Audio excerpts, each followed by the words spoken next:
All the board members up together. Yes.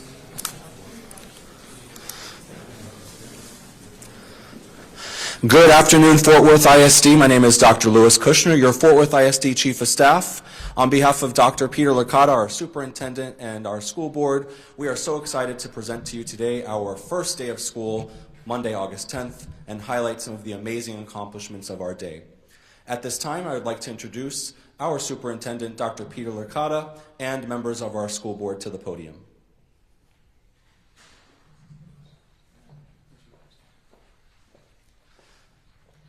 Joining us today, Board President Pete Guerin, board members Lori George, Tennessee Walker, and Bobby Adier.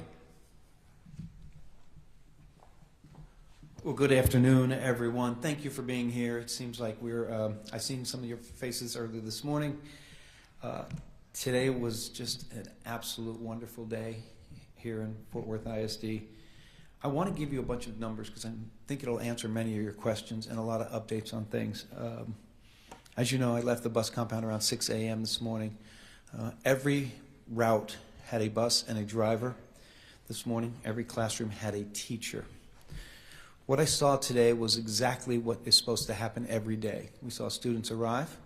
We saw students get fed. We got a welcoming environment, a lot of smiles. I only saw two little ones that were crying for mom and dad, which is really good. I was able to get to about 6 schools, visit about 3 or 4 classrooms, and what I saw immediately was teaching and learning, relationship building between teachers, between students and teachers, between teachers and their administration. I saw some amazingly clean campuses that I did not see 4 months ago. Our staff deserves really high marks for getting schools ready. The buses were shiny. They got out on time. That to me was wonderful. So let me give you some other updates. Preliminary count is about 57,010 students. This is a historical trend to be 4, 5, maybe 6,000 shorter than we are in about 2 weeks. We did move the school day up 1 day, so we are attributing some of that loss. We're expecting to get at least those students back over the next week or two. We have to change that.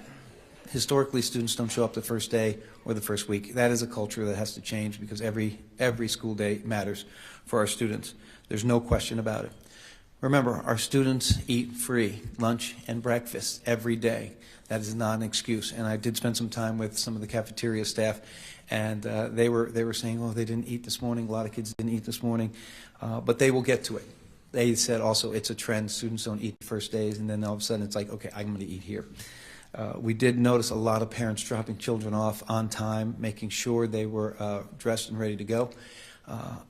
Any student that has a parent that's involved in their education, we know the data predicts that they'll be a much better student. It was really neat to see them drop them off at the door in many of our schools. But the kids were ready, the parents were ready, and they were very thankful in a welcoming environment.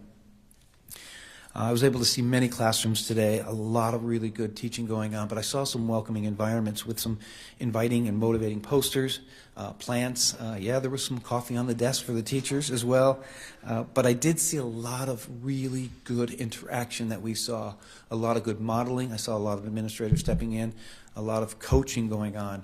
This is an environment of learning, and what's best for kids is what we're going to do.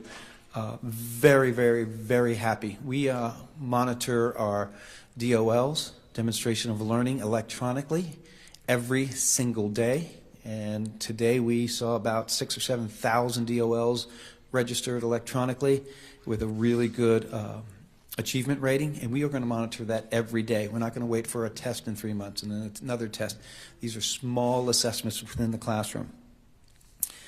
Student IDs, the last report I got from the technology, the student IDs were a major success. We have 2 homeschool students that did not get their IDs, so we had the wrong address, so we were hunting them down. That's pretty good for 57,000 students that showed up today. We also had a lot of good facility issues that were positive.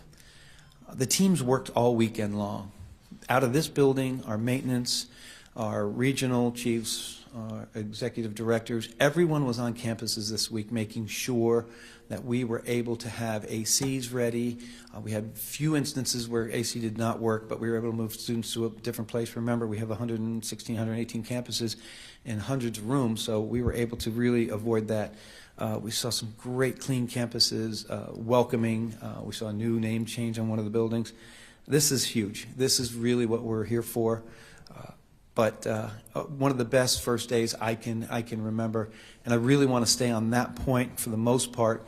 I do want to talk about a separate incident that happened later today at the high school, but do we want to separate those 2 points, because I really want to talk about what went on and what all great things that went on today, with the expectation of we'll have more students and we're going to continue what we did today. Let's do some Q&A on first day and then we'll move on. Yes.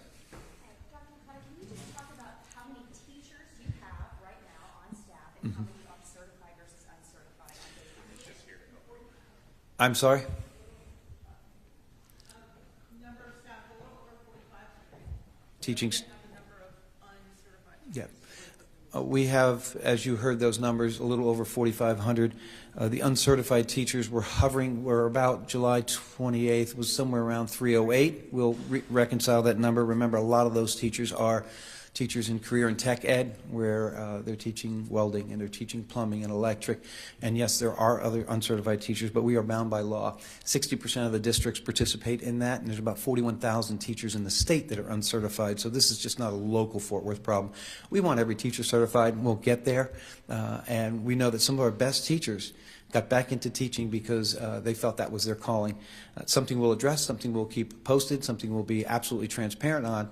I know we only have a couple of years to get everyone certified, but that really wasn't the focus today. Today was about having a teacher in front of everyone and student learning going immediately, but it's something we'll continue to talk about as all other districts in the state. Again, 41,000 uncertified teachers, 60% of the districts participate in that. So we want to get to zero eventually, yes. And that 4,500 follows with, we were told, no vacancies. That's still the case? Yes, well, it's a tricky statement. Yes, there were no classrooms without a teacher. What we do internally, which is a new practice here, is we have a pool of teachers that continually apply for, let's say, language arts 6 through 12 or 6 through 8. And we hire consistently and open that up so it's not designated to one school. So you'll see vacancies or jobs you can apply to on the screen, but that's only to create our pool of candidates so we don't limit ourselves and have to wait till the job opens and then hire, go through the process, and have all that waiting. We have teachers on the bench that'll go through that. We do know there was 4 official resignations today. We're not concerned because those classrooms will be filled with a district teacher tomorrow.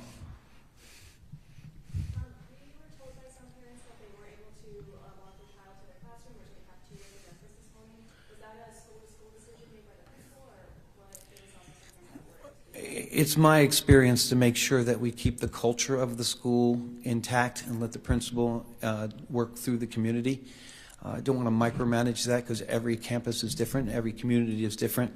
I am very familiar with the first day you drop your kids off, you walk them to the door and you leave. That's always been mine, but I don't want to rock the boat on many of that, so I allow the community and the principal work through that. They do need to have some of those authority pieces because every community is different. Now, our Elevate campuses, you walk them to the door, you drop them off, and this is it. Because Elevate, we are really focused on that. I was able to see 4 or 5 Elevate campuses, and I was just thoroughly impressed with what was going on there and the happiness in that building, but the education and the academics was premier this morning. Are there any other first day questions?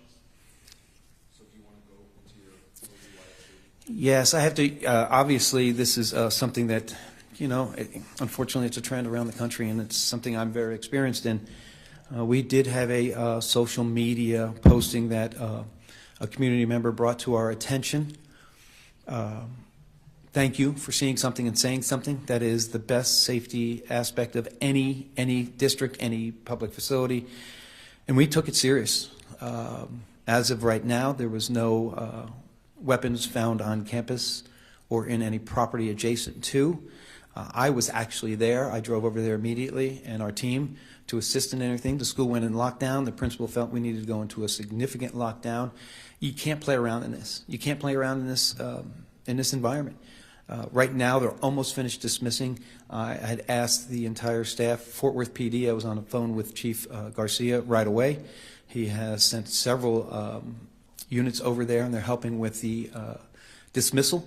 But the way to dismiss is to make sure you check every single room, every single child before they leave, and you leave each classroom individually. It's super high precaution safety. You cannot make a mistake here. Our teams did a great job there. The police have 5 students. They're detaining 5 students. They will do the investigation, whether the photos were real or not. We have to prove that. They'll get into that. They'll take care of that. But right now, those students will not be attending school until everything is cleared. I can't get into much more, but I'm very proud of the way our staff handled it. Our regional safety teams handled it. The students were phenomenal. And when I got on that campus, there was no question about it. It was locked down. It was safe. And I'm very proud of that. I'm saddened that it happened on the first day. I want to reiterate, students, parents, everyone, safety is everyone's role. Please do not even kid around with safety or posting social media stuff, whether it's real or not. We are not in a position to question it. We go right to full throttle safety and lockdown. Children's lives and staff's lives are far too valuable to take it lightly, and today was a perfect example of just not taking it lightly. I know it's an inconvenience. I know there were some troublesome things and students in classrooms, but you can't make a mistake there, and you have to be super safe. You have to do it with confidence. Our principals got a quick refresher 2 weeks ago when they were doing the training. This encourages us to continue even doing more training. But overall, I'm very happy the way we reacted, but hopefully this is resolved. And as I spoke with the chief on the phone about 2 hours ago, his team will do an absolute in-depth investigation on it. And that's about all I can say, unless there's a question out of the ordinary that I may be able to address. Any questions regarding that? I haven't seen the photo. Was the photo that, you were saying you got to make sure that it was a legit photo, but was the photo appearing to have been taken inside the school in the parking lot? Yeah, I can't really expound on that, but the areas that we did notice the photos were searched and looked extensively with no weapon found, but I can't say exactly where because we're hoping we know there are some cameras on that location and such. I don't want to answer that, but when we come out with the full details, I don't want to get into it too much, but any type it's a threat, we take it serious, whether it's a parking lot across the street, or whether it's on campus, or whether it's down the street at a restaurant. If it's our student, they're posting it, they're going to be met with and it's real, they're going to be met with the full consequences of the law.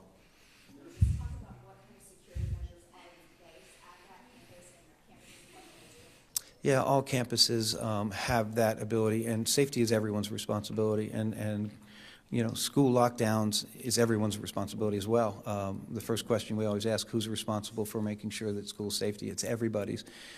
We have several safety officers on that campus. We do have 2 Fort Worth PDs. At that time, we had about 20 when I got there, making sure everything was safe. But these are protocols that you have to go over consistently, and we refreshed about 2 weeks ago. But again, we're going to continue refreshing, making sure posters are up, making sure students know, see something, say something.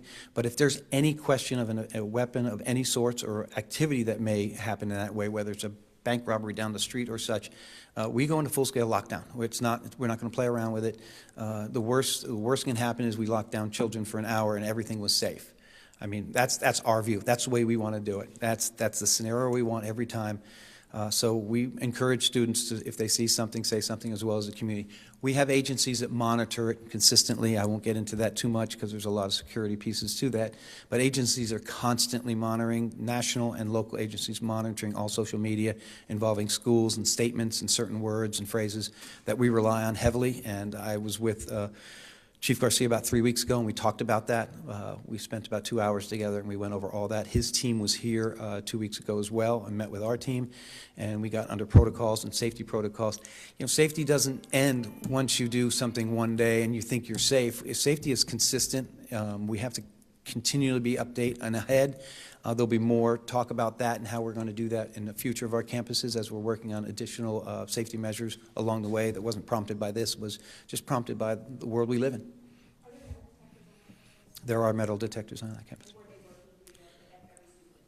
I don't know, have that information. I'm sorry?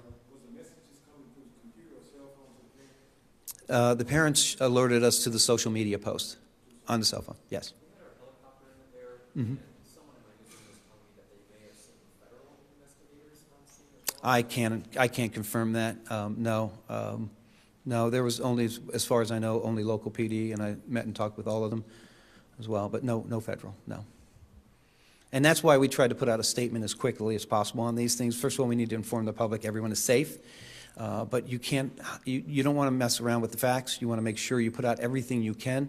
I know there was a news station there that was asking for something right away, and I'm like, I can't talk about it yet, but we were heading back to this way. So we're ready to only give the information that we have, but we will give it as soon as we get it. Anything else about the first day of school? Listen, folks, it was as good as I could ever want, other than this incident. First days of school are important. It sets a tone for the entire year, and we set a great tone. It wasn't scary. There was no cloud of intervention. It was about kids going to school, learning, having fun. A lot of parents were very supportive of us, and that's the way we want to keep it, and we're going to continue to be very transparent. I did not ask the board members if they had anything they wanted to comment on at this time, but our board president, Pete Guerin, as we know, Fort Worthian for a long time, I won't say how many years, but he would like to say something as well. Thank you, sir. I appreciate your sparing the number of years. Thank you all for being here today. Today, 11,700 plus men and women all came together to support our kids. You know, the day began really with the maintenance workers in the bus barns and then the bus drivers. And that was our first encounter with the children, and then the cafeteria workers, and then teachers and counselors, principals, assistant principals, and the staff at every one of the schools. But 11,700 men and women dedicated to our children all came together today to make this first day of school work. We thank every single one of them. Dr. Licata and your team, congratulations to you on a great first day. But congratulations again to the men and women across this whole system that devote their lives and devote their careers to serving our kids. So great day. On behalf of the board, we want to thank all members of the Fort Worth ISD team for their great work. And particularly, we want to thank the parents and grandparents for entrusting their kids, they're really our kids as well, to us. Thank you.